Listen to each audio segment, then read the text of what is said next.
नमस्कार, आप देख रहे हैं आईएनसी टीवी। मैं हूं भूपेंद्र नारायण सिंह।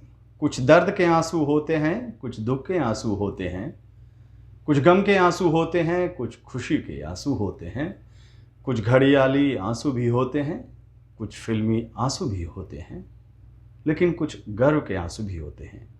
आंसुओं की भाषा भी होती है, उसको समझने वाला चाहिए।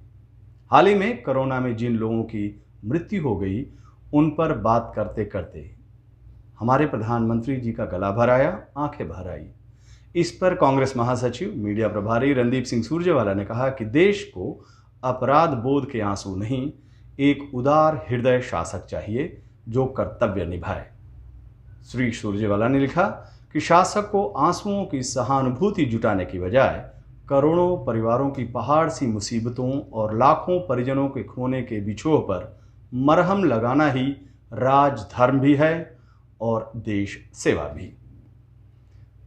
प्रधानमंत्री के कार्यशैली पर सवाल उठ रहे हैं। लोग धीरे धीरे मुखर भी हो रहे हैं, खास करके सोशल मीडिया पर। सांसद, नेता, विपक्ष के नेताओं ने तो चिट्ठियों पर चिट्ठियां लिख दी, लेकिन उसका जवाब आया नहीं आया, इसके बारे में कोई सूचना नहीं है। मशवरे भी दिए उन्होंने, सवाल भी पूछे, पर कोई जवाब नहीं। साल पहले कुछ महत्वपूर्ण सवाल संसद में राहुल गांधी ने सीधे सीधे पूछे थे। The political weapon is called the Jumla strike, and the symptoms are the following. First, there is a great sense of excitement, happiness. There is a great sense of happiness, excitement. Then there is a feeling of shock, and after that there are 8-hour-long speeches. Now, who else are victims of the Jumla strike? The Kisans of the country. Speaker ma'am, the Kisans of the country, the youngsters of the country, the Dalits, the tribals and the women of the country. आपने बोला कि प्रधानमंत्री के शब्द का मतलब होना चाहिए, और यही सवाल पूरा हिंदुस्तान आज पूछ रहा है।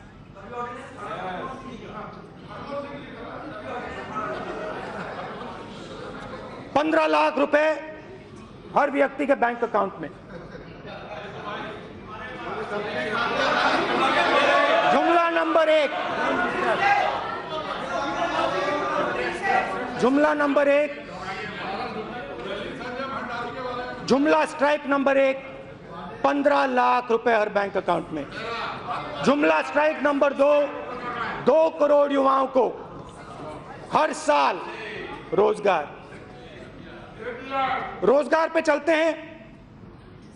2 करोड़ युवाओं को रोजगार देने की बात की थी। आप कौन सी दुनिया में हैं? प्लीज, आप कौन सी दुनिया में हैं?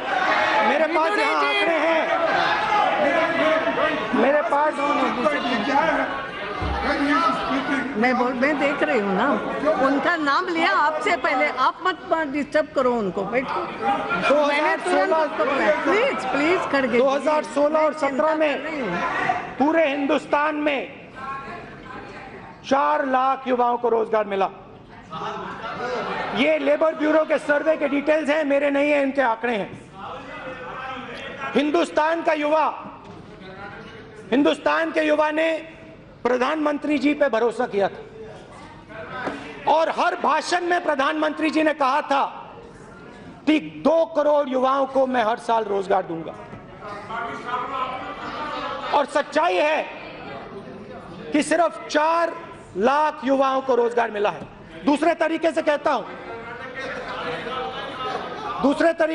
हूं, जो काम चाइना 50,000 युवाओं को 24 घंटे में रोजगार देता है, उसी काम को आप लोग 400 युवाओं को 24 घंटे में काम देते हो। यह सच्चाई है इनके खोखलेपन की, यह सच्चाई है इनके शब्दों की। और जहां भी जाते हैं रोजगार की बात करते हैं। कभी कहते हैं पकौड़े बनाओ, कभी कहते हैं दुकान खोलो। रोजगार कौन लाएगा? रोजगार स्मॉल एंड मीडियम बिजनेसेस लाएंगे, छोटे दुकानदार लाएंगे, कंस्ट्रक्शन इंडस्ट्री में आएंगे। और आपने क्या किया? आपने क्या किया? पता नहीं क्या हुआ, कहां से मैसेज मिला, क्या हुआ?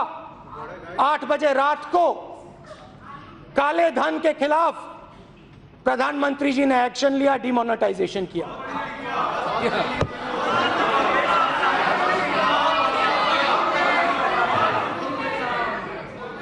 शायद समझ नहीं थी कि किसान, मजदूर, गरीब अपना धंधा कैश में चलाते हैं।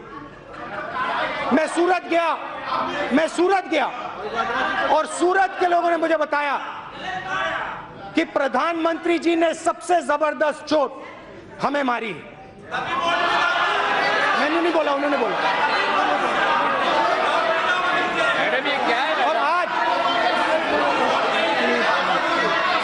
और आज बेरोजगारी हिंदुस्तान में 7 साल से सबसे ज्यादा है।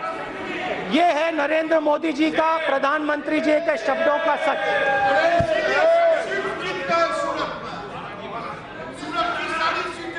प्लीज प्लीज, नहीं आप बैठे हुए लोगों की मत सुनो, यू कंटिन्यू।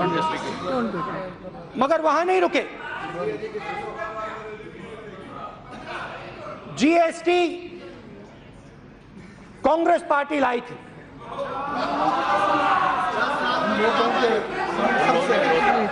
आपने विरोध किया था, आपने विरोध किया था। गुजरात के चीफ मिनिस्टर ने विरोध किया था। हम चाहते थे कि एक जीएसटी हो, पेट्रोल डीजल उस जीएसटी में हो, हिंदुस्तान के लिए एक टैक्स लगे और कम से कम डिसरप्शन हो। नरेंद्र प्रधानमंत्री जी की जीएसटी, 5 अलग अलग जीएसटी, और छोटे से छोटे दुकानदार के घर के अंदर आपने इनकम टैक्स डिपार्टमेंट को डाल दिया, घुसेड़ दिया। वो कौन है जिसके नाम लेने से पूरी भाजपा तिलमिला उठती है? राहुल गांधी ने नाम लिया, फिर क्या? सुनिए। कहा था प्रधानमंत्री जी ने कहा था कि मैं देश का चौकीदार हूं, मैं चौकीदारी करूंगा, मैं प्रधानमंत्री नहीं हूं, मैं देश का चौकीदार हूं। मगर जब अमित शाह के पुत्र जय शाह 50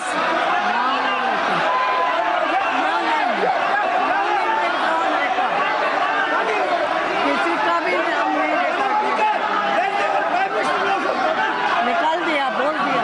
नो नेम महोदय, क्या प्रॉब्लम है लोगों को? नो नेम नो नेम जब बोल दिया, जय शाह नाम नहीं जाएगा। आप बैठे। महोदय, हमारा नाम दिया, राकेश सिंह ने हमारा नाम दिया। अध्यक्ष महोदय, राकेश सिंह ने इंदिरा जी का नाम दिया, राजीव जी का नाम नाम दिया। नहीं जाएगा रिकॉर्ड में।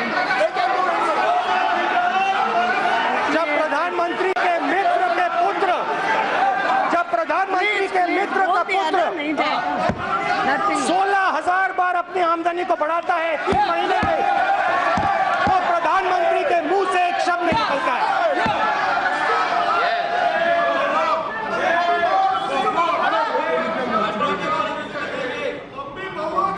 Yes. राफेल हवाई जहाज, हमारी यूपीए की डील में हवाई जहाज का दाम 520 करोड़ रुपए प्रति हवाई जहाज। पता नहीं क्या हुआ, किससे बात हुई, पता नहीं क्या हुआ, किससे बात हुई। प्रधानमंत्री जी फ्रांस गए, वहां पे किसके साथ गए पूरा देश जानता है। और जादू से हवाई जहाज का दाम 1600 करोड़ रुपए प्रति हवाई जहाज हो गया। डिफेंस मिनिस्टर यहां बैठी हैं, डिफेंस मिनिस्टर यहां बैठी हैं। उन्होंने पहले कहा कि मैं देश को हवाई जहाज का दाम बताऊंगी, पब्लिक में कहा। उसके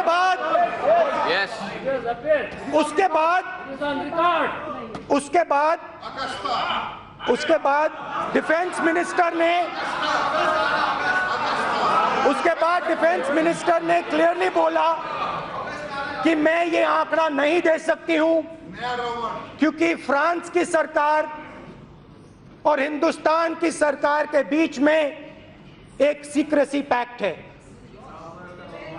मैं स्वयं फ्रांस के राष्ट्रपति से मिला और मैंने स्वयं फ्रांस के राष्ट्रपति से यह सवाल पूछा, क्या ऐसा कोई पैक्ट हिंदुस्तान की सरकार और फ्रांस की सरकार के बीच में है? और फ्रांस के राष्ट्रपति ने मुझे बताया कि ऐसा कोई पैक्ट हिंदुस्तान की सरकार और फ्रांस की सरकार के बीच में नहीं है। यह सच्चाई है। और उन्होंने मुझे बताया इससे कहने से मेरा कोई इतराज नहीं है। आप ये बात पूरे हिंदुस्तान को बताइए।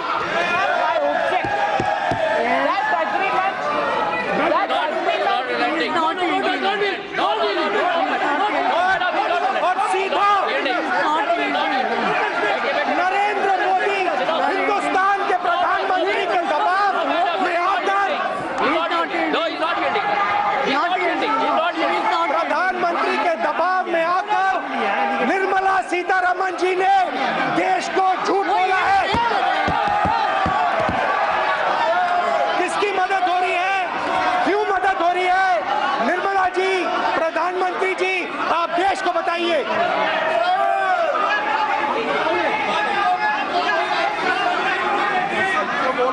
असत्य बोला है।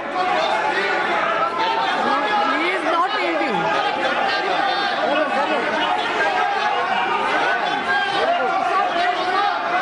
उसके बाद जब ये निर्णय लिया गया, Yes, 1 minute. What is it? No, madam. He is misleading the House.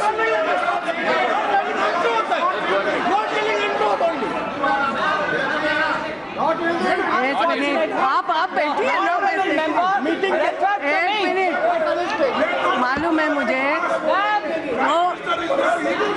वो सदन में उपस्थित हैं, उनका नाम लिया गया शायद, defence minister. Madam, he is not yielding. Madam, he is not yielding. I will allow you also after it. I know. During their time, man. That agreement was during their time. The secrecy is because of their He is time. not yielding. Following something which they have agreed with. आप बैठिए ना। Madam, he is not yielding. I know that. इसके बाद मौका दे देंगे।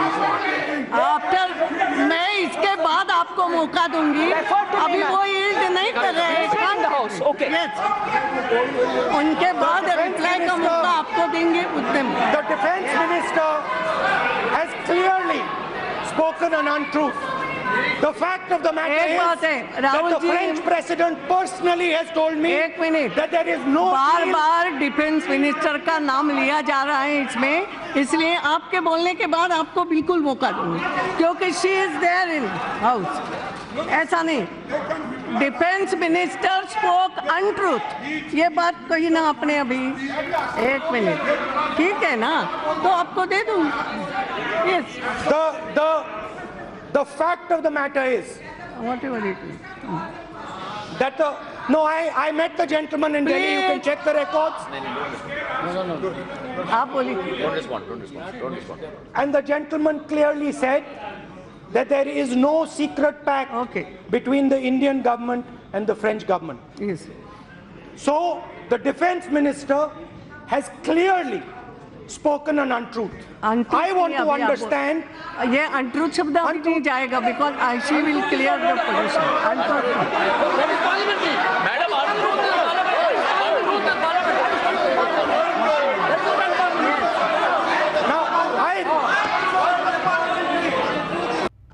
आपको कुछ एक चेहरे पर गौर करना ज़रूरी होगा। जब जब राहुल गांधी सवाल पूछते हैं, कुछ चेहरे मायूस से दिखते हैं। देखिए। Now the Prime Minister must explain, and he must answer in this House, whether the Cabinet Committee for Security took this decision or not. The Prime Minister must also explain why this contract was taken away from HAL and the youngsters of Karnataka and given to a businessman who had a debt of 35,000 crores and has never ever built an aeroplane in his life. Now these are the things that the Prime Minister of India must explain. He must explain why a businessman has been favored. I know, I can see he's smiling, but there is a touch of nervousness in the gentleman. There is a touch of nervousness in the gentleman, and he is looking away from me. I can understand that. And now he cannot look into my eyes. He cannot look into my eyes. I can see that. How can it be? Because the Prime Minister has not been truthful. That is the fact. Now, let me move on.